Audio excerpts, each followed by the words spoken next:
کبھی اپنے فرزند کو دیکھتے ہیں، کبھی حسین کو دیکھتے ہیں، کبھی حسین کے ماموں کو دیکھتے ہیں۔ حضرت ابراہیم اور حضرت امام حسین رضی اللہ تعالیٰ عنہ دونوں کو دیکھ کر اللہ کے محبوب خوش ہو رہے ہیں۔ فرشتہ نے اذن مانگا، آقا کریم نے اذن دیا۔ اس نے عرض کی حضور ان دو میں سے ایک کا اختیار ہے، ایک کو ایک کے بدلے میں قربانی دینا ہوگی۔ اب قربانیوں کی وہ حرم سے جو داستان چلی تھی وہ تسلسل ٹوٹنے نہیں پا رہا ہے، وہ تسلسل جاری ہے۔ حضور نے ایک نظر حضرت ابراہیم کو دیکھا اور پھر ایک نظر حضور نے حضرت امام حسین کو دیکھا، پھر حسین کو پکڑ کے سینے سے لگایا اور کہا میں اپنے اس بیٹے پہ اپنے اس بیٹے کو قربان کر رہا ہوں۔ چند دن کے بعد حضرت ابراہیم کا انتقال ہوا۔ حضور کو جب خبر پہنچی، آقا کریم کی آنکھیں آنسو برسا رہی تھی۔ وَأَيْنَ رسول اللہ تدمعان، حضور کی آنکھوں میں آنسو جاری تھے اور حضور اپنے بیٹے کے سرہانے بیٹھے، پیشانی پہ ہاتھ رکھا، کہا بیٹا آنکھیں رو رہی ہیں، دل غم زدہ ہے، لیکن زبان سے وہی کہوں گا جس سے رب راضی ہوگا۔ لَيْسَ مِنَّا مَنْ ضَرَبَ الْخُدُودَ وَشَقَّ الْجُيُوبَ وَدَعَا بِدَعْوَى الْجَاهِلِيَّةِ، جو گریبان نوچتا ہے، منہ پہ تھپڑ مارتا ہے، سینہ کو بھی کرتا ہے، کہ ہمارے ساتھ اس کا کوئی تعلق نہیں ہے۔ آنکھوں کا غم اور دل کا غم رحمان کی طرف سے ہے، ہاتھوں کا غم اور زبان کا واویلا یہ شیطان کی طرف سے ہے۔ کہا بیٹا آنکھیں رو رہی ہیں، دل غم زدہ ہے، لیکن زبان سے وہی کہوں گا جس سے رب راضی ہوگا۔ اب امام حسین حضور کی گود میں کھیلتے ہیں، کبھی حضور اپنی زبان ان کے منہ میں دے رہے ہیں، کبھی حضور اس کو اپنے کندھوں پہ سوار کرا رہے ہیں۔ کسی صحابی نے کہا کتنی اچھی سواری ملی، کہا سواری دیکھ رہے ہو سوار بھی تو دیکھو۔ کبھی سجدے میں ہیں تو حسین پشت پہ آ کے سوار ہو جاتے ہیں، آقا سجدے کو طول دے رہے ہیں۔ حضرت اسامہ بن زید رضی اللہ تعالیٰ عنہ فرماتے ہیں رات کافی بیت چکی تھی، میں حضور کے در پہ گیا۔ صحابہ حضور کے در پہ چوکھٹ پہ دستک نہیں دیا کرتے تھے، حضور کی چوکھٹ پہ لگ کے بیٹھ جاتے، آقا کریم اپنی مرضی سے آتے، صحابہ دکھڑا کہہ لیتے، کہانی کہہ لیتے، جو پوچھنا تھا پوچھ لیتے۔ لیکن اگر کبھی حالت ناگزیر ہوتی، کبھی ایمرجنسی حالات بنتے، تو صحابہ اپنی انگلیوں کے پوروں کے ساتھ حضور کے دروازے پہ دستک دیتے۔ کانت تکرہ ابواب النبی بالاظافر، اللہ اکبر۔ حضور تشریف لائے، حضور سے حاجت کہی۔ یہ 14ویں صدی کی مصیبت ہے کہ نبی سے مانگنا نہیں چاہیے، اگر نبی سے نہیں مانگنا تو کس سے مانگے؟ اور کون سی چوکھٹ ہے جس در پہ جھولی پھیلائیں؟ کون سا دوارہ ہے جہاں کشکول پھیلا کے کہیں کہ ہماری جھولی بھر دی جائے؟ اور جتنے بھی سہارے ہیں سبک کرتے ہیں، عزت نفس بڑھاتا ہے سہارا تیرا، ہر آسرا ذلیل کرتا ہے، نبی کا آسرا بندے کو سر بلند کرتا ہے۔ حضرت اسامہ بن زید کہتے ہیں میری حاجت پوری ہو گئی، لیکن میں نے کیا ماجرا دیکھا۔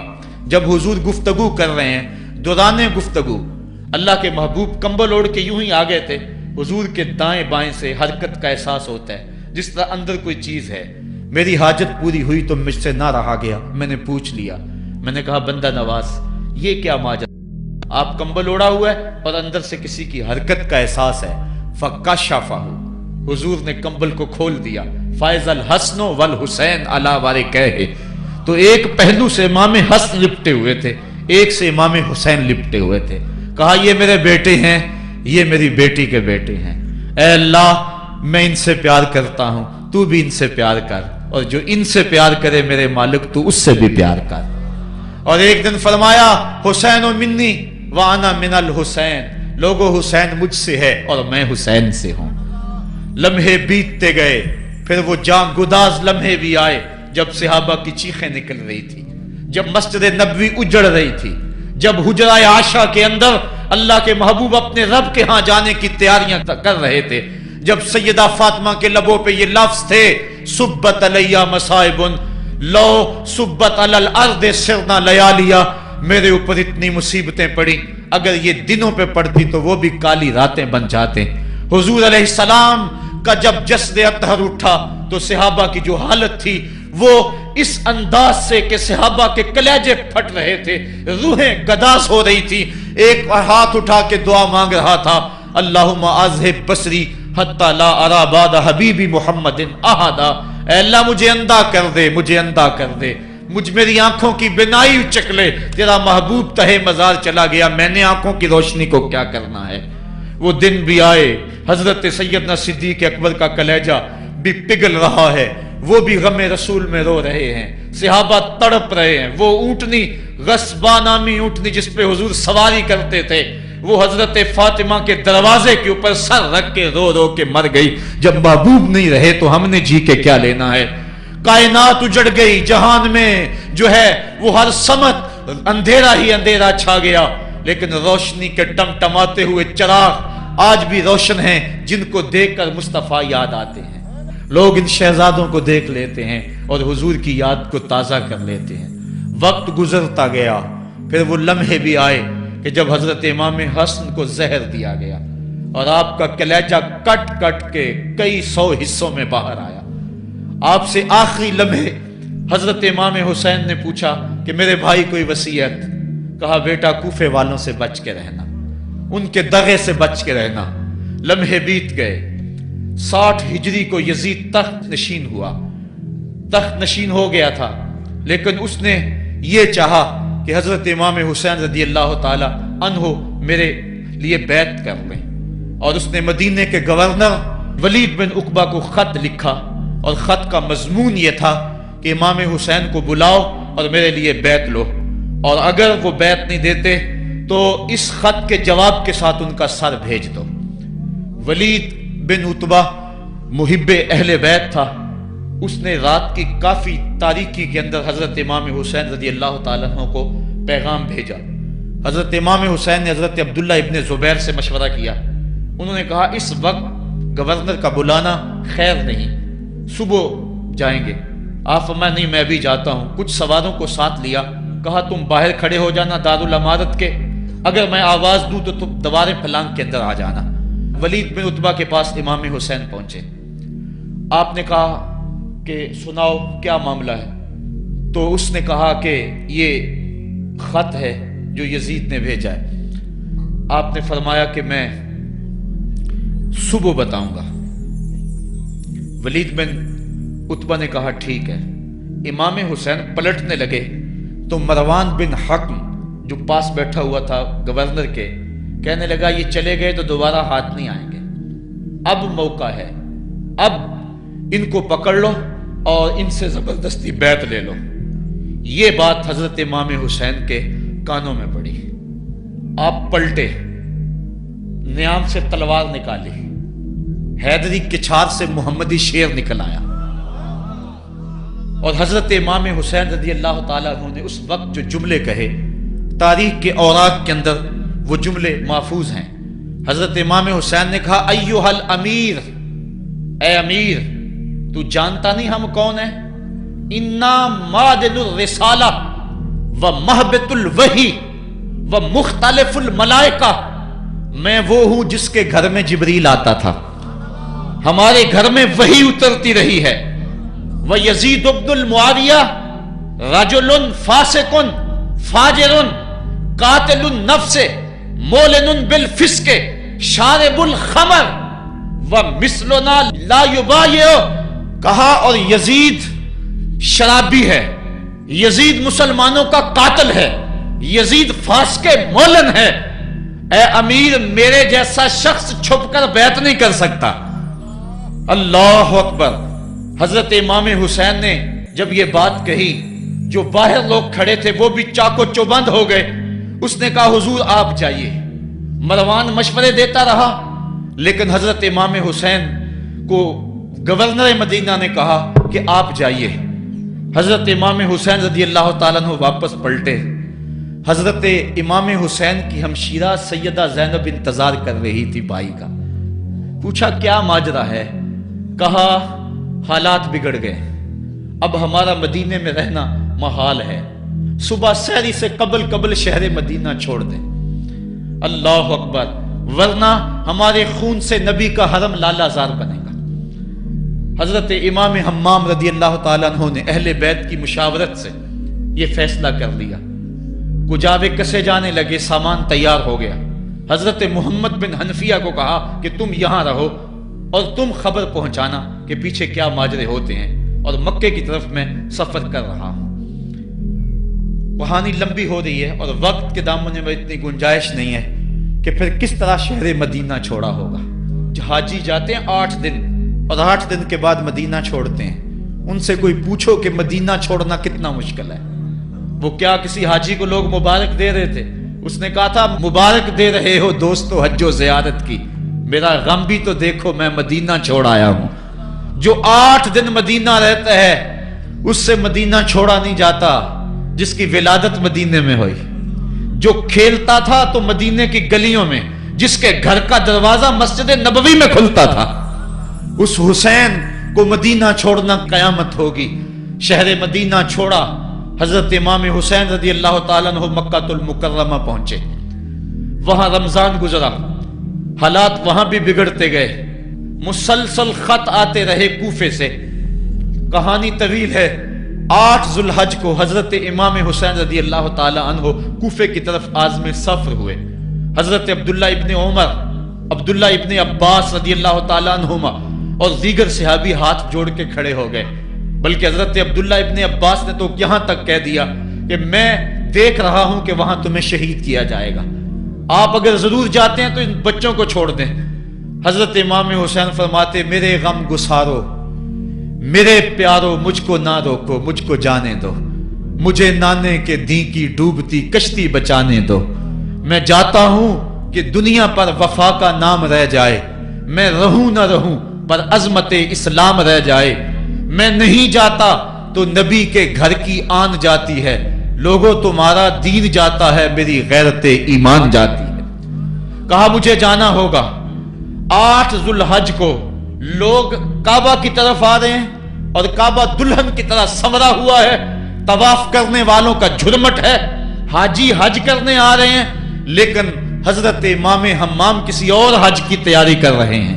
کسی نے کہا حج تو کر جائیں، اتنی مرتبہ مدینے سے پیدل چل کے آئے اور آج تو مکہ المکرمہ میں موجود ہے. کہا پیچھے ہٹو، جو حج میں کرنے جا رہا ہوں وہ انوکھا ہوگا، وہ نرالا ہوگا. تم بھی طواف کرو گے، میں بھی طواف کروں گا. تم طواف کعبۃ اللہ کا کرو گے اور میں خیموں کا طواف کروں گا. ایک حج تمہارا ہے، ایک حج میرا ہے. تم بوسے لوگے کس کے؟ حجر اسود کے. میں اپنے فرزند کا منہ چوموں گا. لوگوں ایک طواف تمہارا ہوگا، ایک طواف میرا ہوگا. تم آب زمزم پیو گے، میں پیاسا رہوں گا. اور تم کبھی صفا پہ کبھی مروہ پہ دوڑو گے، میں کبھی علی اکبر کی لاش اٹھانے جاؤں گا، کبھی میں قاسم کی لاش اٹھانے جاؤں گا، کبھی اون محمد کے تڑپتے ہوئے لاشوں کو اٹھانے جاؤں گا. لوگوں ایک حج تمہارا بھی ہے، ایک حج میرا بھی ہے. جب تم حج کر لو گے تمہاری سائی مکمل ہو جائے گی تو تم سر مڈا کے احرام کھول دو گے، اور جب میری سائی مکمل ہو جائے گی تو میں سر کٹا کے احرام کھول دوں گا. تم سفید احرام پہنو گے، میں سرخ احرام پہنوں گا. اور وہ حج قیامت تک کے آنے والے حجوں کی آبرو ہوگا. حسین اگر نہ شہید ہوتا تو آج گھر گھر یزید ہوتا. اسلام کی عظمت عیاں نہ ہوتی، خدا کے گھر میں اذان نہ ہوتی. بار الہ نوحہ سناتا پھرتا، تا روز جزا اشک بہاتا پھرتا. امداد نہ کرتے اگر کربلا میں حسین، اسلام تیرا ٹھوکریں کھاتا پھرتا. کربلا کی تپتی ہوئی ریگزار میں حضرت امام حسین نے جبر و ظلم کے خلاف جس قوت سے کھڑے ہو کر عظیمت کی داستان رقم کی. 10 محرم کا دن تھا، جمعے کا یوم سعید تھا. بھیچ کربلا کے میدان میں دوپہر کے وقت جب نبی کا خاندان اجڑ رہا تھا، ایک ایک کلی اس چمن کی کٹ رہی تھی. 72 افراد 22,000 کے لشکر جرار کے مقابلے میں کھڑے تھے. وہ یزید جس نے اس کے علاوہ بھی بڑے جرم کیے، جس نے جو ہے وہ 1700 صحابہ کو مکہ المکرمہ میں شہید کیا، جس نے 700 حفاظ کرام کو شہید کیا، جس نے حضرت ابو سعید خضری کی داڑھی نوچ لی، جس نے مدینے کے اندر مسجد نبوی کے اندر گھوڑے باندھے، جس نے جو ہے وہ 3 دن تک مسجد نبوی کے اندر اذان نہ ہونے دی، وہ یزید آج کربلا کے تپتے ہوئے ریگزار کے اندر آل رسول کے ساتھ ظلم کی وہ داستان رقم کر رہا تھا کہ قیامت تک آنسو سسکیاں نہیں تھمنے پائیں گی. یزید مر گیا اس کا نام مٹ گیا، اس کا تشخص مٹ گیا، لیکن حسین کا نام آج بھی زندہ ہے، اس کا پیغام آج بھی زندہ ہے۔ یہ ہزاروں کا مجمع، یہ امٹتے ہوئے محبتوں کے جذبات، یہ آنکھوں کا آنسوؤں کا خراج دینا، کیا یہ حسین ابن علی کی زندگی کی دلیل نہیں ہے؟ کون ہے جو یزید کا نام لیتا ہو؟ آج اگر کوئی یزید کا نام لیتا بھی ہے تو سر جھکا کے لیتا ہے۔ میں کہتا ہوں کیسا تمہارا لیڈر ہے جس کا نام لینے سے قبل شرمندہ ہوتے ہو، جس کا نام لیتے ہوئے شرمندہ ہوتے ہو، جس کا نام لینے کے بعد پسینہ پسینہ ہوتے ہو۔ تم اپنے قائد اور لیڈر کا نام لیتے جھجکتے ہو، گردن جھکا کے دائیں بائیں دیکھ کے نام لیتے ہو، اور جب ہم نام اپنے آقا کا لیتے ہیں سر اٹھا کے لیتے ہیں۔ اے حسین ابن علی تم پر سلام۔